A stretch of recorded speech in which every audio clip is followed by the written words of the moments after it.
So you think that your footage sucks? Guess what? I can help you to make them look better because we're doing the cameras today. So do you want to turn your footage from 0 to hero? Come with me, but grab your jacket because it's cold.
Nothing, right? It's amazing. So I would say it would be my perfect hidden spot, but I'm so worried that after this video people are gonna find out and like they're gonna search for it, like, but I don't have that much followers right now, so we're super safe here.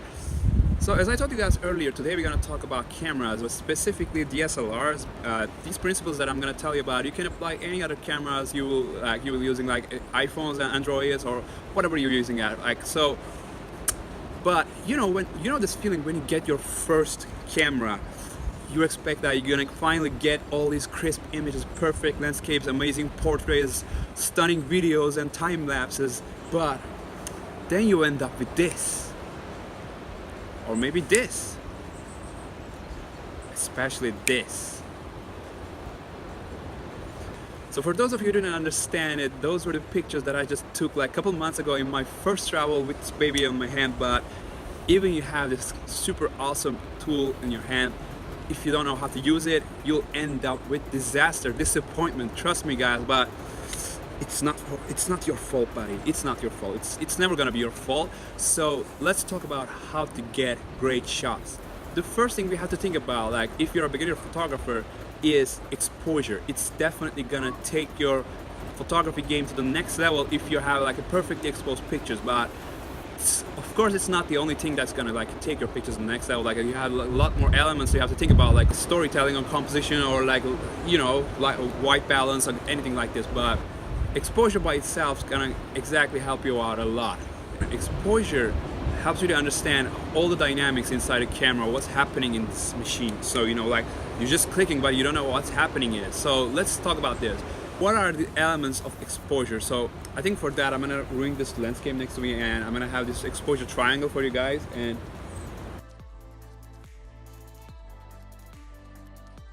alright, so yeah, I told you guys I was good at magic. So so since we have the exposure triangle here, let's talk about the three elements. So ISO, shutter speed, and aperture. So what are those? So people always start to tell you about like aperture or shutter speed, but I'm gonna start with ISO because I have this ground rule that I really stick to it, and whenever I broke this rule, I hate the images that I take. I don't know what other people think about it, but I hate shooting high ISO. Like it may get you better lighting during the night times, especially. Okay, in the night photography and astrophotography you need it, but in any other case in the daytime, leave that ISO in 100 and never look at its face again. So let's talk about aperture, guys. So to talk about aperture, I'm gonna remove the cover real quick. All right, inside the lens, as you see this hole, the more I zoom in, this hole getting bigger. Yep, and now let's do the opposite and it gets smaller. So, okay, first of all, it has nothing to do with zooming in or out. I just want you guys to see the aperture, but the wider the aperture gets, basically you get more light into the picture. So what does it mean? gets brighter. Like opening your eyes wide, like see now I'm opening my aperture and it hurts. Oh my god, it hurts so much. So I don't know how this little guy resisted, but I really appreciate it does. So the wider aperture means more light, narrowing down, less light, but the more light you get in with the aperture, also you get this perfectly blurred background, which is pretty awesome for product photography or shooting portraits of people or any other thing. So like, you know, like in the morning you get breakfast and you want to post it to the Instagram, you have this wide aperture just to focus on that coffee or the breakfast, but blur anything else, like, you know, like you're promoting it. So it's the perfect setting for that, like shooting the wide aperture, and which means the lowest f-stop. So numbers works with opposite with the setting. So if you want to get wide aperture, you have to go the lowest f number possible. So some lenses allow you to go down to 1.4, but usually most cases, if you have those budget lenses like that I have next to me, they allow me to go down to 2.8, which is pretty fine too. During the night photography, and like if you're shooting the stars, you may need the 1.4 aperture to get this more light in the picture, because there is no light at all in the sky, so you have to get the maximum possible. Just know that the lowest number, wider aperture. So let's talk about our last element, which is shutter speed. So to talk about shutter speed, I'm gonna remove this whole lens right now. All right, as you see, this is the shutter, and as soon as I click it, boom, magic. Yeah, the magic happens, and as you heard it, that was a pretty fast sound, which means that I was shooting really high number on the shutter speed. So I was shooting at 100 of a second, or maybe 200 of a second, or even more, to up to 500 or 1000. So you name it. If you're shooting at a high shutter speed number, it means that you want to capture that frozen image. Like you want to capture like even less than a second of that moment. So it's perfect in this case if you're shooting some like a traffic going on, or like somebody's riding a bike, or somebody's running, or a waterfall falling down smoothly, if you want to capture that freeze the image. So those are the perfect cases to shoot in high shutter speed.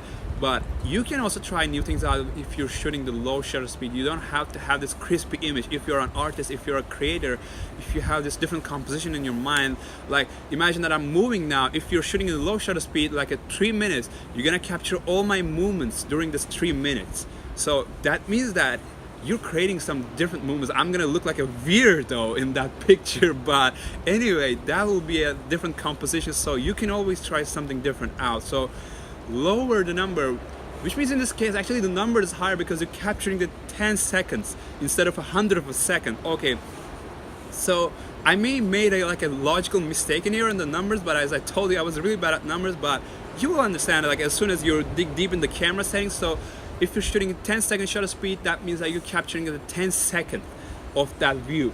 If you're shooting in a high shutter speed number, which means like 100 or 200 of a second, you'll not even get like a second of that image. So it's gonna be sharp, crisp, and frozen. That's what I like to shoot it. So I would like to shoot in a high shutter speed, but there are many other people like shooting, you know, the movements like arts or dancing, a lot of stuff. You can try this low shutter speed more, especially in the night photography. It's great because you want to have more light in the picture. So one more thing to add this shutter speed, yeah, is if you're shooting it, if you want to capture the freezing image, if you go like a 100 of a second, you will get less light in the lens, because like, you know, the quicker you get the shot, the less light your camera gets. So if you go to a lower shutter speed, which means like a 10 seconds, you wait for more light to come in. So that means it's gonna be lighted up. And that was it for today. I will add a last advice as a bonus. So for a beginner photographer, I would suggest you to start using the manual mode to shoot stuff first. So because this manual mode allows you to play all these 3 settings at once. So you can play all this like a shutter speed, ISO, and aperture at once. So you can get comfortable with the camera settings. You can start creating different compositions in this manual mode even more easier than any other mode. Get out, explore, try out, experiment different stuff with the manual mode, and you will get used to this stuff, and you will have your own sense of composition and storytelling. So that will enable you to like reach out to the next level in photography game, man. Like, so just start using manual mode. That was the last advice of today, guys. That's it for today. I hope you all enjoyed. Feel free to reach me out and hit that like button below, smash it on the face, and hit the subscribe button if you haven't already. I would love to get new fresh faces on the board as soon as I'm shooting the new stuff. And I think it's lunchtime, so I'm gonna zoom you guys out and see you in the next videos. Peace out.